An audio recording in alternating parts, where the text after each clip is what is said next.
మీ family future కు safe investment అంటే లాండోరా the valley, కంది, హైదరాబాద్.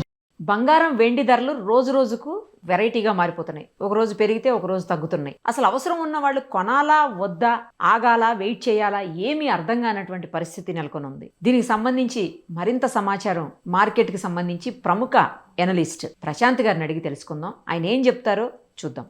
నమస్తే అండి ప్రశాంత్ గారు. నమస్తే అండి. మీరు జర్నీలో ఉన్నారు, పాపం అడగగానే వెంటనే అలాగే లైన్లోకి వచ్చారు. థ్యాంక్ యూ సో మచ్ అండి. అసలు ఏంటి బంగారం ప్రజెంట్, అలాగే వెండి కూడా కొనాలా ఆగాల అంటే వెయిట్ చేయాలా, ఏం అర్థం కానటువంటి సిచ్యుయేషన్ ఉంది. ఒక రోజే పడిపోతే 10,000 పడిపోతుంది, లేకపోతే 20,000 పెరిగిపోతుంది. ఒక్కొక్కసారి సిల్వర్ లాంటిది అయితే 80,000 తగ్గిపోతుంది, 50,000, 30,000 ఎట్లా పడితే అట్లా. అసలు అంతా భయంకరంగా ఫ్లక్చుయేట్ అవుతుంది. ఏం చేయాలి అసలు? కొనమంటారా ఆగమంటారా? బంగారు సిల్వర్ యాక్చువల్ గా కొనే విధానం మారింది అంతే అండి. అదర్వైజ్ దాని వాల్యూ ఏం మారలేదు. సో లాస్ట్ 1 year వరకు బంగారు సిల్వర్ ని ఇన్వెస్ట్మెంట్ రూపంలో కొన్నారు.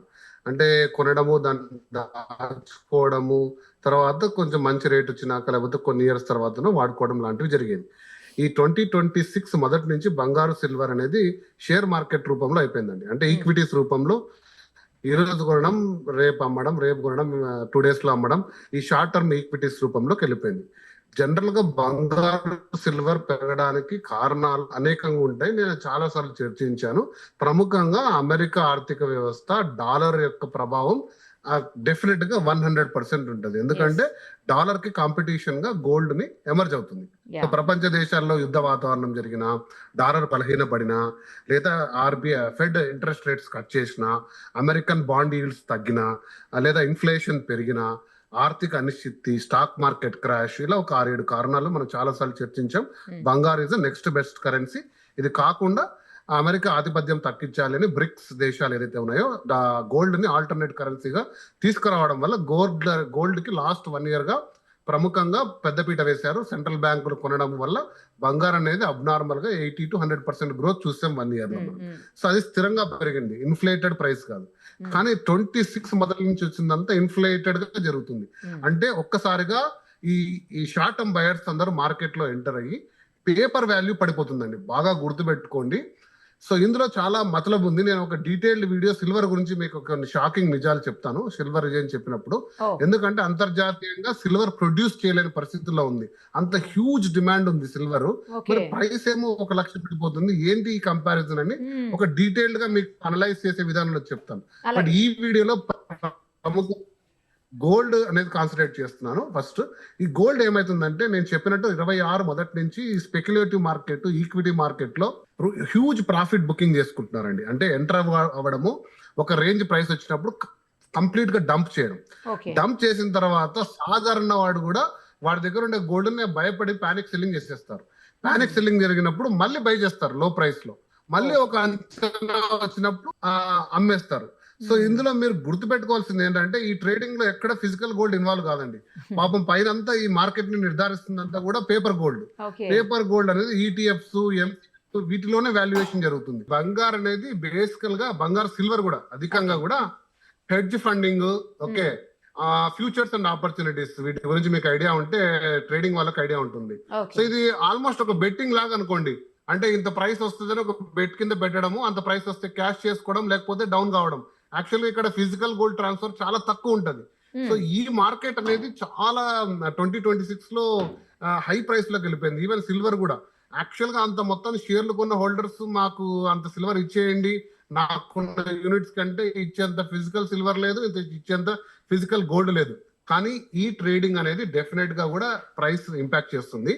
ఇంకా అన్నిటికంటే మెయిన్ రీజన్, ఈ లాస్ట్ 2 days లో గోల్డ్ అరౌండ్ ఎప్పుడు చూడని విధంగా 10% డౌన్ అయిందండి. మొన్న ఒక 6-7,000, ఈ రోజు ఒక 8-9,000 కలుపుకుంటే 172 నుంచి ఈ రోజు 152, అంటే 20,000, అంటే అప్రాక్సిమేట్ గా ఒక 10 to 12% డౌన్ అయింది. హిస్టారికల్ గా ఇంత కరెక్షన్ అనేది గోల్డ్ జరగకూడదు, కానీ ఒక స్టేజ్ లో కరెక్ట్ అవుతుందని వెయిట్ చేస్తాం, కానీ ఇంత ఎర్లీగా అవుతుంది అనుకోలేదు.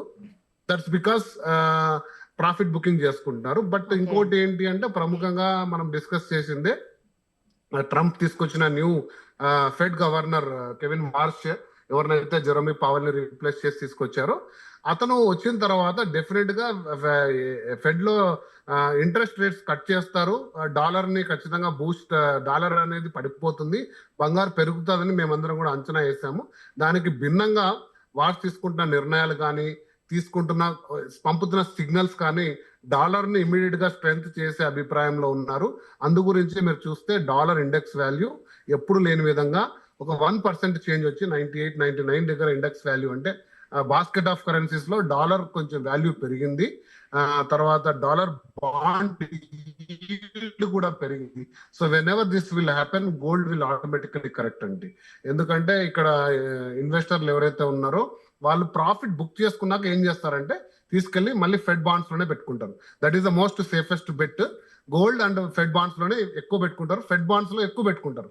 సో కాబట్టి కొంచెం ఇన్వెస్ట్మెంట్ డైవర్ట్ అవ్వడం వల్ల ఈ షార్ట్ టర్మ్ అనాలిసిస్, ఈ షార్ట్ టర్మ్ గ్యాప్ లో గోల్డ్ కొంచెం కరెక్ట్ అనమాట, వాస్తవం. కానీ బట్ నేను చెప్పినట్టు గోల్డ్ అనేది మీరు అడిగిన ఫస్ట్ క్వశ్చన్ కొనాలా అంటే మీరు ఎప్పుడు గోల్డ్ కొనండి, ఏ ప్రైస్ లో అయినా కూడా కొనండి. గోల్డ్ ని ఖచ్చితంగా లాంగ్ టర్మ్ హొరైజన్ లో మీరు పెట్టుకోండి.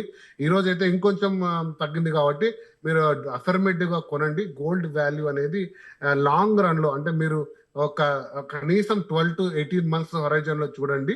మీకు డెఫినెట్ గా బ్యాంక్ ఇంట్రెస్ట్ కంటే మ్యూచువల్ ఫండ్స్ కంటే కూడా బెటర్ రిటర్న్ ఇచ్చే ప్రాస్పెక్ట్ లోనే గోల్డ్ ఉందండి.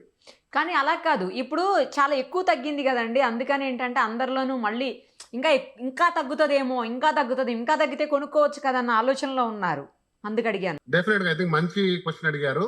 ఇప్పుడు నేను అనుకోండి ఒక 50 grams కొనాలంటే ఈ రోజు వెళ్ళి 10 grams కొంటాను ఖచ్చితంగా. ఇంకా తగ్గితే మళ్ళీ కొంటాను. ఓకే, ఇంకా పెరుగుతుంటే కొంచెం వెయిట్ చేస్తాను. వెయిట్ చేసి మళ్ళీ గ్రోత్ ప్యాటర్న్ లోకి వచ్చింది అనుకోండి ఒక సెంటర్ టైమ్ లో కొంటాను. సో మీరు డివైడ్ చేసుకోండి, మీకు కావాల్సిన 100 grams 50 grams 5 installments లో 5 months లో తీసుకోండి, లేదా 12 months లో తీసుకోండి. మార్కెట్ లో 2 months ఒకసారి ఎంటర్ కాండి, 1 year తర్వాత చూసుకోండి. అందరికంటే బెస్ట్ రిటర్న్ మీ దగ్గరే ఉంటుంది. ఓకే, సో ఎటువంటి ఫ్లక్చువేషన్స్ అయినా బీట్ చేయాలంటే మీరు తీసుకోవాలి, లాంగ్ టర్మ్ హొరైజన్ లో తీసుకోండి. ఇప్పుడు పెరుగుతున్న తగ్గుతున్న వాతావరణాన్ని మీరైనా షార్ట్ టర్మ్ ఇన్వెస్టర్ అయితే మీరు దయచేసి ఇటువైపు రావద్దండి. If you want to cash in 1 month అంటే క్విక్ క్యాష్ ఏదో చేసుకోవాలి, ఆ హెడ్జ్ ఫండింగ్ చేసుకోవాలి అంటే మెటల్ ఎప్పుడూ కూడా కరెక్ట్ కాదండి. Metal has its own value, దాన్ని మీరు రెస్పెక్ట్ చేయండి, దాన్ని మీరు ఇన్సూరెన్స్ అసెట్ గా పెట్టుకోండి, గ్రోత్ అసెట్స్ గా ట్రీట్ చేయండి. మీరు ఈక్విటీలోకి వెళ్ళండి, you buy some performing stocks, ఈ రోజు తీసుకోండి రేపు అమ్మండి, లేదా పొద్దున్న తీసుకొని సాయంత్రం అమ్మండి. So you have certain options కదా. గోల్డ్ ని ఆ రకంగా ట్రీట్ చేసుకోవద్దండి. సో ఇది ఈ హెడ్జ్ మార్కెట్ ఉన్నప్పుడు డెఫినెట్ గా మీరు షార్ట్ టర్మ్ ఇన్వెస్టర్ అయితే ఎంటర్ కావద్దండి. మెటల్ కి లాంగ్ టర్మ్ ప్రాస్పెక్ట్ ఉంటుంది. గోల్డ్ డెఫినెట్ గా లాస్ట్ 7 decades లో మంచి రిటర్న్స్ ఇచ్చింది. 1-2 years గా చాలా అబ్నార్మల్ రిటర్న్ ఇచ్చింది. 2026 and 27 కూడా డెఫినెట్ గా బెటర్ రిటర్న్స్ ఉంటాయి. లాంగ్ టర్మ్ హొరైజన్ లో రండి. ఇప్పుడు పెరుగుతున్న తగ్గుతున్న కారణాలను అనాలిసిస్ చేసి మీరు బెటర్ డెసిషన్స్ తీసుకోండి. షార్ట్ టర్మ్ లో దయచేసి మీరు చేతులు కాల్చుకోవద్దండి. If you're some term long term prospect అయితే ఈ రోజు కొద్దిగా తీసుకోండి. సో డెఫినెట్ గా యూ బై సమ్వేర్, ఇంకా పడిపోతే తీసుకోండి, పెరుగుతుంటే కొంచెం వెయిట్ చేసి తీసుకోండి. గుడ్ సజెషన్ అండి, thank you so much. Thank you.